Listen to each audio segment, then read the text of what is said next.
सतर्क राहा.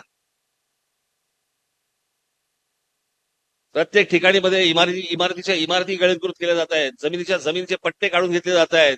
ही एक वेगळ्या प्रकारची महाराष्ट्रातल्या विरोधातली ही एक प्रकारची सहकार चळवळ आहे, जी आपल्या विरोधातली आहे, जी महाराष्ट्राच्या विरोधातली आहे. बाबांनो, हे समजून घ्या. उद्या हातामधनं या गोष्टी जेव्हा जातील ना, त्यावेळेला फक्त पश्चातापाचा हात फक्त कपाळावर मारत बसावं लागेल तुम्हाला. मी एवढंच सांगण्यासाठी आलो होतो. मी तुम्हाला सहकार चळवळ समजवण्यासाठी आलेलो नाहीये. सगळे तज्ञ आहे तिकडे, ते समजवतील तुम्हाला. तुम्ही तज्ञ असाल त्यातले. पण महाराष्ट्राच्या विरोधातली ही जी सहकार चळवळ जी सुरू आहे, ही मला असं वाटतं तुम्ही जर नेमकी नीट ओळखली नाहीत, कारण आपल्याकडचे नेते लाचार झालेले आहेत, मिंधे झालेले आहेत.